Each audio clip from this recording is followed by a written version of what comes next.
तो सीएम धामी ने जो कहा वो किया, और क्या वाकई में उत्तराखंड के लिहाज से देश के सामने एक नजीर पेश होने वाली है। उत्तराखंड में जल्द लागू होगा यूसीसी। सीएम को ड्राफ्ट मिल चुका है और यूसीसी को लेकर काउंटडाउन शुरू हो चुका है। अब यह हलचल तेज क्यों हुई? गृह विभाग के संग सीएम की अध्यक्षता में एक बैठक। यूसीसी को लागू करने की धामी सरकार ने पूरी तैयारी कर ली है। सरकार की तरफ से और बाकायदा सरकार के मुखिया की तरफ से कहा जा रहा है कि जल्द ही प्रदेश में यूसीसी को लागू कर दिया जाएगा। चुनाव जीतने के बाद मंत्रिमंडल की पहली बैठक में यह फैसला लिया गया था कि यूसीसी को धरातल पर उतारा जाए।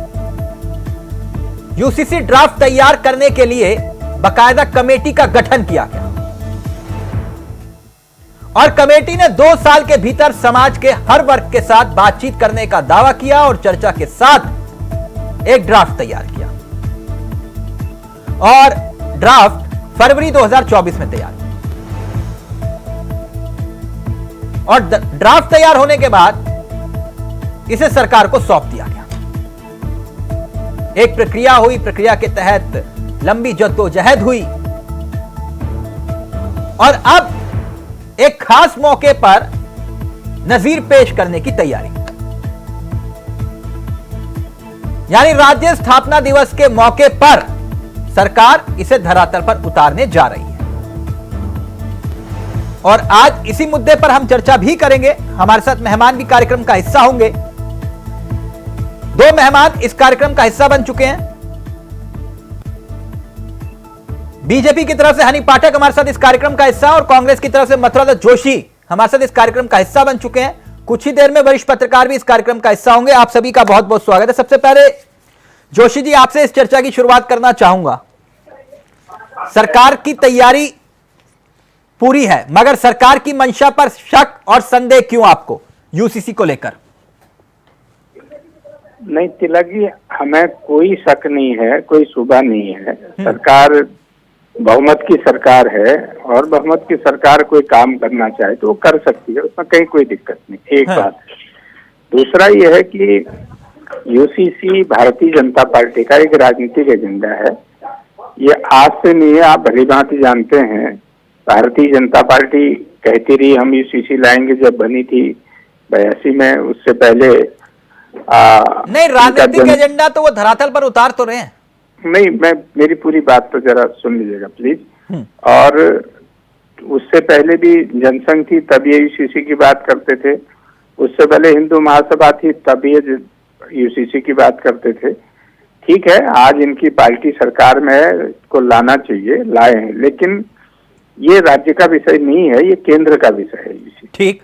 और 10 साल तक पूर्ण बहुमत की सरकार, 2/3 बहुमत की सरकार रहने के बाद भी ये सरकार यूसीसी नहीं, यानी आप ये कह रहे हैं कि ये केंद्र का विषय है, राज्य का नहीं है? नहीं, मैं 2 मिनट आप सुन लीजिएगा, मैं फिर आप मुझे जो भी होगा सवाल का जवाब मैं दे दूंगा। मैं इसलिए कह रहा हूं कि कानून बनाने का अधिकार, यूसीसी का बनाने का अधिकार केंद्र सरकार को है। ठीक है, राज्यों ने भी बनाए अपने, केवल गोवा ने अपना एक यूसीसी बनाया, वो भी 19 के लगभग। नहीं, अगर ये गैर संवैधानिक है आपके मुताबिक, जी, अगर ये गैर संवैधानिक आप कह रहे हो कि केंद्र के पास अधिकार है, तो फिर राज्य में क्यों बना रहे हो? तो फिर आप कोर्ट में जाइए सर, रोक दीजिए इनको। नहीं, आप मेरी बात नहीं समझ रहे हैं। मुझे लगता है आप बात को बदल दे रहे हैं। मेरी पूरी बात होनी चाहिए, आप समझ जाएंगे मैं क्या कहना चाह रहा हूँ। राज्य को मैंने ये नहीं कहा अधिकार नहीं है, राज्य अपने कानून बना सकते हैं जी, लेकिन ये कहते हैं यूनिफॉर्म सिविल कोड कहते हैं ना, पूरे देश के लिए एक कानून बनेगा। कई कानून समाप्त होंगे, कई कुरीतियां समाप्त होंगे, ये इनका उद्देश्य यही तो है। तो ये हमारा ही कहना है कि उत्तराखंड को एक प्रयोगशाला क्यों बना रहे हो? आप लाइए, कौन मना कर रहा है? आपकी बात ही लेकर जा रहा हूँ हनी जी, ये प्रयोगशाला क्यों बना रहे हैं उत्तराखंड को? मथुरा जी कह रहे हैं कि अगर लागू करना है ये पूरे देश में लागू करो और केंद्र का अधिकार है। देखिए, किसी भी कानून को, किसी भी चीज को कोई भी स्टेट के मुख्यमंत्री कहीं भी लागू कर सकते हैं।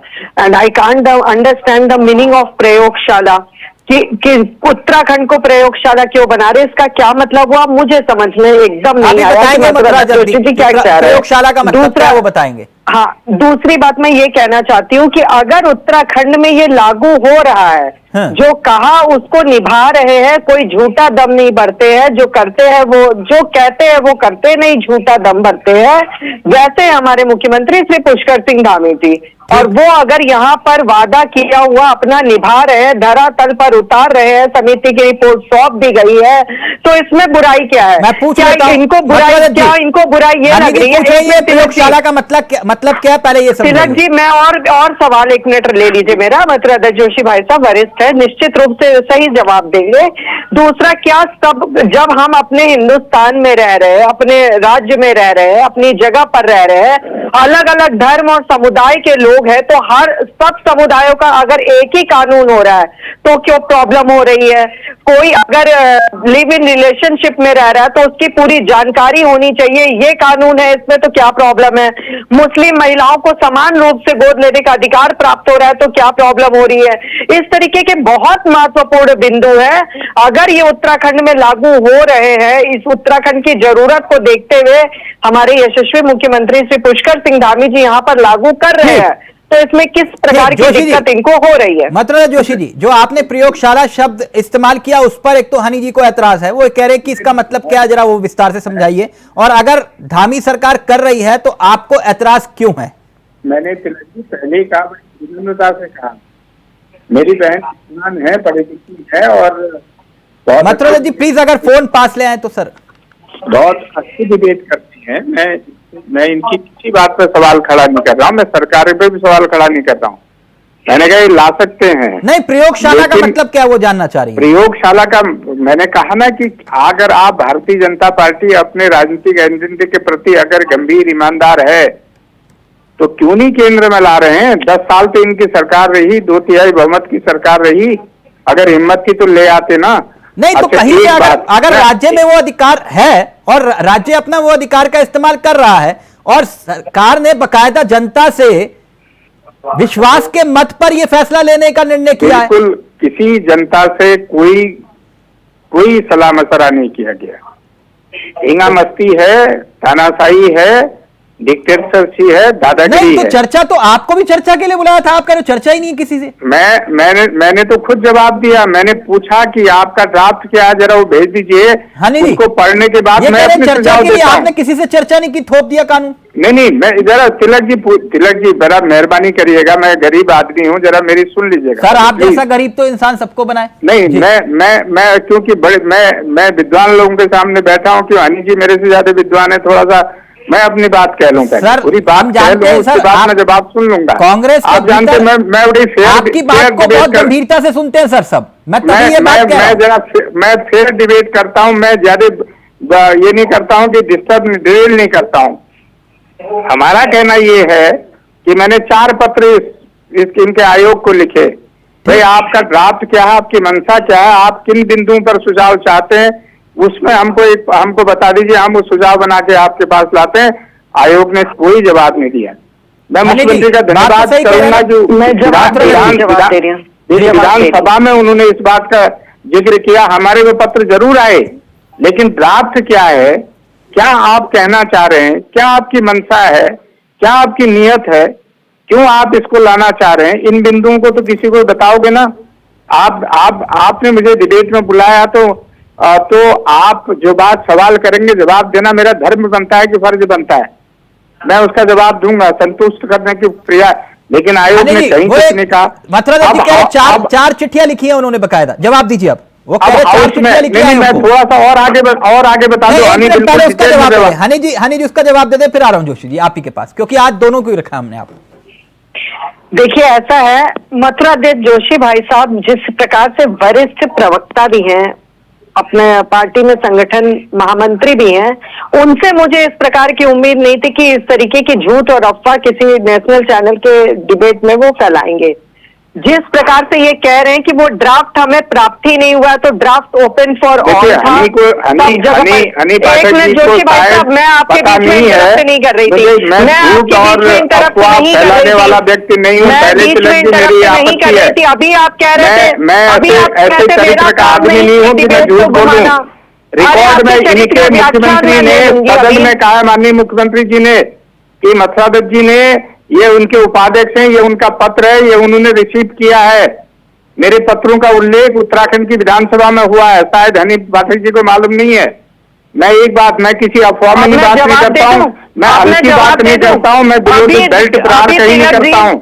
मेरा कहना ये है कि आप अगर ला रहे हैं, प्रस्ताव ला रहे हैं, तो मुख्य विपक्षी दल से पूछोगे कि नहीं पूछोगे? तिलक जी से अनुरोध करूंगी कि नहीं पूछोगे पहले, डिबेट रखिएगा। लेकिन ये कहना गलत बात है चैनल में बैठकर कि हम झूठ बोल रहे हैं, अफवाह फैला रहे हैं। झूठ बोलने का काम तो भारतीय जनता पार्टी का है, अफवाह फैलाने का काम भारतीय जनता पार्टी का है। ऐसे तो आप मेरा साउंड म्यूट करवा देते हैं तिलक जी, आप इसका भी करवा दीजिए कृपया। नहीं, मेरा म्यूट है, मुझे कोई दिक्कत नहीं, मेरा म्यूट भी कर। तिलक जी परिश्रम पत्रकार है, वो मेरे बारे में अच्छी तरह जानते हैं मैं कितनी झूठ बोलता हूँ, कितनी अफवाह फैलाता हूँ, या कितनी गलत बातें चैनल में कहता हूँ। ये तिलक जी को मेरे बारे में बहुत बेहतर तरीके से जानते हैं। नहीं, आप दोनों का सम्मान है, छोटी बहन होकर आप दोनों का सम्मान है। उम्मीद नहीं थी कि आप मेरे चरित्र पर आरोप लगाएंगे। मैं पर्सनली एक बात कह रहा हूं, कांग्रेस के भीतर कितने ना जाने प्रवक्ता हैं, कितने नेता आए, कितने गए, ठीक।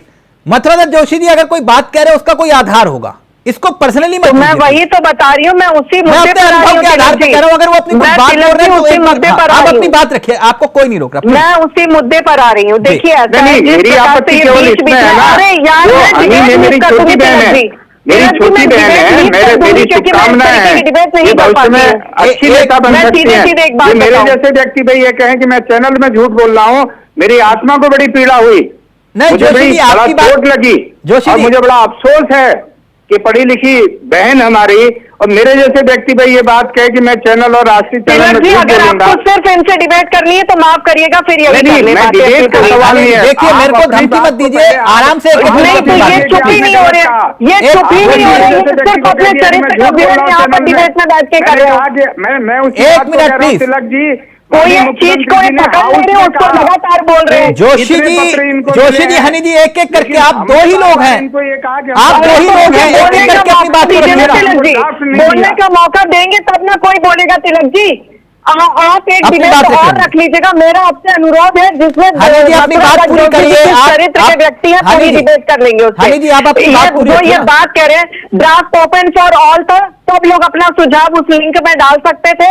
कोई भी व्यक्ति हो, किसी भी स्तर का व्यक्ति हो, किसी भी पोस्ट का व्यक्ति हो, वो अपने ड्राफ्ट को देखिए। ये इनकी महानता है, ये इनकी महानता है, ये इनकी महानता है। ये मुझे राय दे रहे हैं कि डिबेट की महानता क्या है, मेरा चरित्र क्या है, मेरा वो क्या है, ये यहाँ पे डिबेट में बैठ के चरित्र बता रहे हैं। और इनका चरित्र पूरी चर्चा करें, जनता देख रही है, मेरी आप दोनों से एक मिनट प्लीज। हनी जी, जो विषय पर है, होने का नाम नहीं ले रहे, विषय पर है, विषय पर रहे। आपसे सवाल उन्होंने किया, उन्होंने कहा मैंने ड्राफ्ट, आपके पास वो ड्राफ्ट था तिलक जी, आपके पास था। मैं आप ही से पूछता हूँ, आप इस देश के वरिष्ठतम पत्रकारों की सूची में हैं, जैसे हनी पाठक जी कह रही हैं कि ओपन फॉर ऑल था। आप ही बता दीजिए, मैं माफी मांग लूंगा अभी अगर आपके पास वो ड्राफ्ट आया तो। ये बातें नहीं चाहिए तिलक जी, पूरी चीजें उसमें दी हुई है। जब मेरे साथ बैठी हैं तो डिबेट होनी चाहिए, सभी सलीका होना चाहिए। उन्होंने भी वहां पर लागू किया हुआ है, और उसके बाद ये अगर ये बात कहते हैं तो आपको देनी, मैं ये किसी भी प्रकार से अफवाह ना उड़ाने का धमका इनको आप दोनों और उसके सिवाय कोई भी कार्य नहीं कर रहे हैं। यूसीसी में ज्यादा प्लीज हमारा सम्मान, एक मिनट सर, आप लोगों का सम्मान मेरा सम्मान है, प्लीज आप दोनों का सम्मान मेरा सम्मान है। एक मिनट रुकिए ना हनी जी, मथुरा जी, आज तक आपको मैंने इतना आक्रामक नहीं देखा। एक मिनट रुकिए, तरीके की बातें कर रहे हैं हनी जी प्लीज, बैठकर और नॉन स्टॉप बोल रहे हैं। आप मेरे संरक्षक हैं, अगर इस बात को आप मुझे बता दीजिए, अगर आपको ड्राफ्ट है तो मैं एक मिनट हनी जी, पहले एक बात क्लियर कर लेते हैं, ड्राफ्ट ऑनलाइन नहीं है। एक मिनट रुकिए ना। तलाक, उत्तराखंड और लिव इन रिलेशनशिप आप बताइए, मैं बोल रहा हूँ कि ये बोल रही है झूठ। इस यूसीसी के ड्राफ्ट में शामिल है। कोई ऐसी चीज इस उत्तराखंड के यूसीसी के ड्राफ्ट में नहीं है जो कि जनता से जुड़ी समस्याओं को दूर ना करता हो। विवाह विच्छेद के संबंध में याचिका लंबित अगर सुप्रीम कोर्ट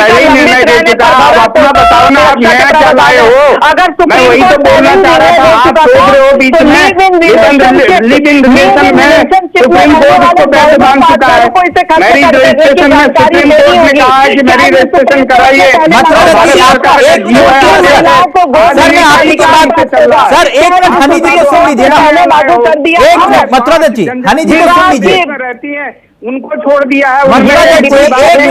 वाकई में नहीं है। मेरा ये भ्रम की मथुरा दत्त जोशी जी काफी सलीकेपूर्ण तरीके से डिबेट करते हैं, वो आज यहाँ पे डिबेट में आके टूट गया। रियासत का अलग है, आपने उसमें कोई परिवर्तन नहीं किया है। मैं आप ही का सवाल लेकर जा रहा हूँ मथुरा जी। यूसीसी संविधान के मथुरा जी आप ही के सवाल लेकर जा रहा हूँ सर। तलाक, दत्तक ग्रहण और उत्तराधिकार पर ध्यान केंद्रित करके प्रत्येक धर्म के अलग अलग व्यक्तिगत कानूनों को प्रतिस्थापित करने का लक्ष्य रखता है। ये कानून क्या उत्तराखंड की जरूरत में नहीं है। ये संहिता व्यक्तिगत कानूनों को एकल सर एक एक करके अपनी बात रखिए प्लीज। उस पर लागू हो रहा है। मथुरा जी एक मिनट रुकिए सर, एक मिनट। हनी जी वो ये कह रहे हैं क्या नया क्या है ये बताइए, आप नया क्या करने वाले हैं यूसीसी में? इनसे ये पूछिए का जब इनका टर्न आएगा, इनसे रिक्वेस्ट कर रही हूं मैं। राम जी क्योंकि रावण को नहीं समझा पाए, कृष्ण जी दुर्योधन को, और हनी पाठक मथुरा दत्त जोशी जी को नहीं समझा पा रही है कि डिबेट में इंटरप्ट मत करिएगा। मैं इनसे ये पूछना चाहती हूँ कि कोई भी व्यक्ति अगर लिव इन रिलेशनशिप में रहने वाले दोनों पार्टनर को इसे खत्म करके जानकारी देगा, क्या ये सुप्रीम कोर्ट में लागू होगा? दूसरी बात मैं पूछना चाहता हूँ कि मुस्लिम समुदाय मुस्लिम महिलाओं में गोद लेने का अधिकार होगा, क्या ये उससे पहले सुप्रीम कोर्ट में लागू किया हुआ कानून था? ये सारी चीजें हमसे पूछा जाए कि विवाह विच्छेद के मामले में 3 साल तक की जेल हो सकती है, क्या ये सुप्रीम कोर्ट में लागू होगा? तो ये भ्रम फैला रहे और फैला रहे हैं, ये पूरी तरीके से गलत है। सोच के बोल रही है हनी जी तिलक जी आप अपने टर्न पर बोल रही हो, लगाने आई है। आपके सवाल का भी जवाब मेरे को नहीं देने सवाल है उसका जवाब दीजिए। जो मैं कह रहा हूँ नया, ये बता दो नया क्या लाए हो आप? जितनी चीजें आपने रखी हैं सारी देश के उच्चतम माननीय उच्चतम न्यायालय पहले ही उनको लाता है और भारत सरकार के विरोध हो चुके हैं। इनको ठीक से बताए ये हमको ये बताओ आप, मैंने कहा ना आप जमींदारी उन्मूलन एक्ट में क्या ला पाए हो? आपकी 5 यहाँ पे जनजातियां रहती हैं, जनजाति जौनसारी, इसके बारे में आपने क्या सोचा है? आपने उत्तरकाशी के भोटियात के बारे में क्या सोचा है? आपने चमोली के भोटियात के लिए क्या सोचा है? आपने धारचूला और मुंशियारी के भोटियात हैं, उनके लिए क्या सोचा है? आपने थारू और गोरखाओं के अलग कल्चर है, उनके लिए क्या सोचा है? मैं म्यूट नहीं करना चाह रहा था, मैं आप दोनों का ऑडियो नीचे करना चाहूंगा, मैं माफी चाहूंगा प्लीज। ऐसे एक एक करके आज तक मैंने इतने सैकड़ों डिबेट मथुरा दत्त जोशी जी आपके साथ और हनी जी आप लोगों के साथ कभी मैंने देखा नहीं आप इतना। प्लीज एक मिनट एक एक करके। जय सर भी हमारे साथ जुड़ गए हैं, जय सिंह रावत जी। जय सर मेरा ऑडियो आ रहा है आपको? हाँ आ रहा है। जय सर ये यूसीसी को लेकर बहुत शोर है उत्तराखंड में और मथुरा दत्त जोशी जी कह रहे हैं कि भाई एक तो पहली बात कि उसमें है क्या ये बताओ, और ये कह रहे हैं कि राजनीतिक एजेंडा है जिसे मथुरा दत्त जोशी जी उसमें है क्या सुनने को तैयार है कि इनको कोई एक मिनट हनी जी प्लीज कम से कम उनको सुनिए एक एक करके। मैं आप ही के पास आऊंगा। हनी जी 1 मिनट रुक जाइए प्लीज।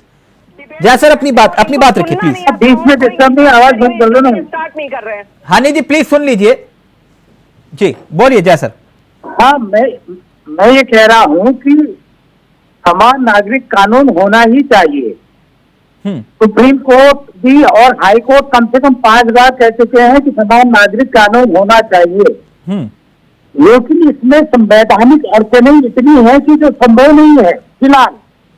और अगर संभव होता तो भारत की सरकार, तो मोदी जी की सरकार जो 370 खत्म कर सकती है, वो वन नेशन वन इलेक्शन के लिए शुरू हो गए हैं, क्या वो यूसीसी नहीं ला सकते थे? इसके आर्टिकल 14 आर्टिकल जो संविधान के जो मौलिक अधिकार है नागरिकों के, वो समानता का अधिकार है, धार्मिक स्वतंत्रता का अधिकार है, बहुत सारी चीजें हैं जो बीच में रोड़े आ रही है। उत्तराखंड की सरकार या उत्तराखंड की विधानसभा को कानून बनाने का अधिकार है, पूरा अधिकार है, उन्होंने बना दिया।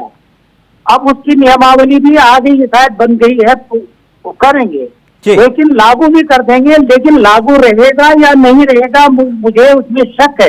आपको संदेह है, लेकिन तैयारी तो 9 नवंबर की तैयारी हो रही है राजस्थान। नहीं, शुरू हो जाएगा, लग जाएगा, ये कोर्ट में जाएगा, इसकी संवैधानिकता पर जाएगा, सवाल उठेंगे। Right to religion and religious practices का होगा, इक्वालिटी का होगा। आप अच्छा वैसे यूसीसी कैसे कहेंगे? आपने जनजातियों को छोड़ दिया, समान नागरिक कैसे हो गया? कुछ समान नागरिक संहिता कैसे हो गई? वैलिड पॉइंट है। हनी जी, अब इसका जवाब दीजिए, जो बात जयसर कह रहे संवैधानिक संकट तो है ही आपके सामने। देखिए, ऐसा है, जो संवैधानिक संकट की बात कर रहे हैं, चीजों की बात कर रहे हैं, उसी को लेकर समिति में रिपोर्ट सौंपी गई है, सब चीजों को देखा गया है और आज रिपोर्ट सौंपने के बाद पूरी तरीके से उसको भी देखा जाएगा और निश्चित तौर पर ये पटल में आएगा, क्योंकि हम लोगों ने जो वादा किया है वो धरातल पर उतरेगा। और जब हम लोग इस उत्तराखंड राज्य में रह रहे हैं, हर धर्म और हर समुदाय के लोग रह रहे हैं, तो एक प्रकार का, देखिए अब ये नॉन स्टॉप बोले तिलक जी, फिर अब आप बोलिएगा कि बीच में एक एक करके बोलिए, जोशी जी एक आप बोलिए। ऐसे आप किसी और डिबेट में मुझे म्यूट कर देंगे या किसी और को म्यूट कर देंगे, लेकिन इस समय अब आप इनको म्यूट नहीं करेंगे। ये कल्चर ठीक है क्या? डिबेट का ये कल्चर पूरी तरीके से ठीक है क्या? ये हेल्दी डिबेट का तरीका है? बात रखिए, अपनी बात रखिए हनी जी। ऐसे आप म्यूट कर देते तिलक जी, ऐसे आप इनको 1 मिनट के लिए नहीं कह रहे कि एक मैडम आप अपनी बात रखिए प्लीज। आप वो बीच में नहीं बोलेंगे, आपने अपनी बात रख ली, प्लीज उनके पास में जाऊंगा, मुझे पूरा विश्वास है वो नहीं बोलेंगे। आप अपनी बात रखिए। देखते हैं आपका विश्वास कितनी देर बना रहता है तिलक जी। मैं भी यही हूँ डिबेट में अभी। समान नागरिक संहिता का मतलब है कि सब व्यक्ति को एक प्रकार का कानून दिया जाए। जब हर धर्म और हर समुदाय के लोग यहाँ पर रहते हैं तो उनके लिए कानून भी एक प्रकार का होना चाहिए। किसी धर्म और संस्कृति को बिलोंग करता हुआ कानून नहीं होना चाहिए। अभी मथुरा दत्त जोशी भाई से बात कर रहे थे कि सुप्रीम कोर्ट ने तो ये चीज पहले ही लागू कर दी है। मुझे सुप्रीम कोर्ट का एक जवाब, जिस प्रकार से ये बातों को पकड़ने का काम कर रहे हैं या वकालत कर रहे हैं झूठ की, मुझे एक बार उसका दिखा दे सुप्रीम कोर्ट का कि सुप्रीम कोर्ट ने लिव इन रिलेशनशिप से रिलेटेड कोई कदम इस तरीके का उठाया कि उसको खत्म करने की पूरी तरीके से कानूनी कार्यवाही होगी और लागू करने की भी कार्यवाही होगी। मुस्लिम महिलाओं को गोद लेने का अधिकार प्राप्त होगा। ये कब सुप्रीम कोर्ट ने ऑर्डर दिया? ये चीज के बारे में मुझे जानकारी दे। दत्तक व्यक्ति को लेके, दत्तक गोद को लेके, दत्तक पुत्र को लेके, पुत्री को लेके जिस प्रकार से इसमें नियम कानून बने हैं, क्या किसी और इनके सुप्रीम कोर्ट के उसमें है? अगर है तो मुझे बताएं। समान नागरिक संहिता आपका पॉइंट आ गया। अब इसका जवाब मथुरा दत्त जोशी जी देंगे। अब आप प्लीज। मैं तिलक जी, अल्प ज्ञान मेरा है, अगर मेरे ज्ञान वर्धन आप कर देंगे तो बड़ा शुक्रगुजार होऊंगा। जो ये दत्तक पुत्र लेने की भारत सरकार का कानून है, गोद लेने में, दत्तक पुत्र बनाने में कानून है भारत सरकार का। जोशी भाई साहब, ये विधायक राज्य के सभी जरा सुन लो भाई, अब तो सुन लो। मैं कोट कर रहा हूँ, लिखो जरा, कागज पकड़ो, लिखो, फिर डिबेट करना। ये देख लो, 28 अप्रैल 2010 को सुप्रीम कोर्ट कहता है live in relationship were not illegal as well as there is no such law that prohibited live in relationship और प्री मैरिटल सेक्स। अब ये बताओ, मैं कोट करके कह रहा हूँ तिलक जी, अब ये इनके दिमाग में कौन घुसाएगा इन बातों को? व्यक्तिगत कानून अब ये तो सुप्रीम कोर्ट आज नहीं कह सका, 2010 में कह चुका है। पढ़ के आओ, इसलिए कहता हूँ मैं, ऐसे बिना पढ़े मत आया करो डिबेट में। यहाँ गोद लेने के लिए यहाँ कानून है भारत में, अलग अलग का, अलग समाज का अलग कानून है। नया कौन सा कानून लाए मथुरा जोशी जी, आप ये अगर ये कह रहे हो कि ये असंवैधानिक है, मैं आपसे कह रहा हूं तो जाइए कोर्ट, जाइए, रुकवा दीजिए ना सर। वो नहीं अगर आप जाइए चुनौती दीजिए कोर्ट को, रुकवा दीजिए। जाने वाले ये तो राजनीतिक एजेंडा सर, आपने 370 को लेकर यही कहा, 370 35 को लेकर भी यही कहा ये राजनीतिक एजेंडा है। नहीं, हम आज भी कह रहे राजनीतिक एजेंडा है। जम्मू कश्मीर में क्या नया हो गया? मैं आपको बोल रही हूँ, जय सर, अब फाइनल कमेंट रहेगा। जय सर, एक मिनट जय सर, ये तो अभी लागू नहीं हुआ तब इतनी तपिश है, और अगर लागू हो गया तो फिर तो नहीं तिलक लागू होगा तो वो कोर्ट जाएगा। हाँ, कोर्ट जाना है, बिल्कुल तय है इसका, क्योंकि इसमें कुछ मैंने जो बताया ना, जो मौलिक अधिकारों का इस तरह से विधानसभा थोड़ी उसको कैंसिल कर सकती है। विधानसभा को अधिकार है जो पार्लियामेंट के विषय।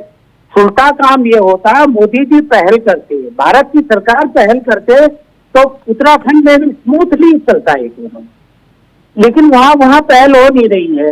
एक वक्फ का तो वो लटका दिया, वो संसदीय समिति को चला गया वो मामला, वो पास नहीं कर पा रहे हैं, तो यूसीसी कैसे पास होगी?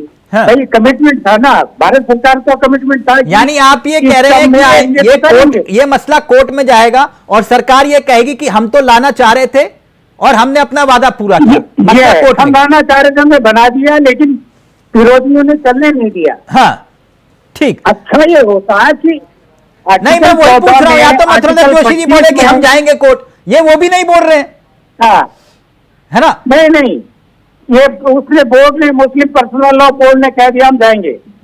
नहीं, ये पार्टी कहीं नहीं बनेंगे, इनके पास काबिल वकीलों की कमी नहीं है सर, लेकिन ये खुद पार्टी नहीं बनेंगे। हाँ, नहीं बनेंगे। ठीक जी, हम क्यों पार्टी बनेंगे ये? हाँ, तो सर विरोध करोगे लेकिन पार्टी नहीं बनोगे। विरोध क्यों नहीं करेंगे? हाँ, बिल्कुल विरोध करेंगे, समय पर पार्टी ही बनेंगे। लेकिन हम इनके बाद मैं 19 साल पत्रकारिता जीवन के हो गए, जय सर से तो बहुत कम है अभी, है, लेकिन 15 साल मथुरा जोशी जी के साथ चर्चा करते चलते हमारे भी बाल सफेद होने लगे।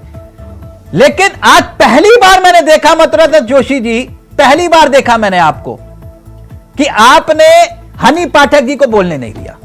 कोई और बीजेपी का प्रवक्ता होता तो मैं समझ जाता, लेकिन हनी पाठक को आपने बोलने नहीं दिया। नहीं, मैं अपनी बहन से क्षमा चाहता हूं, मेरी मनसा ये नहीं है। Thank you. शांति के साथ इस चर्चा को खत्म करते हैं। ये सिर्फ मैंने मुस्कुराहट लाने के लिए आप लोगों के लिए, क्योंकि आप दोनों तनाव में आ गए थे। थैंक यू सो मच, बहुत बहुत शुक्रिया आप सभी का। लेकिन अभी फिलहाल ये ऐलान है, आगे देखिए होता है क्या, क्योंकि 9 नवंबर को सरकार इसे धरातल पर लागू करना जा रही है। नमस्कार, जय हिंद, जय भारत, जय उत्तराखंड।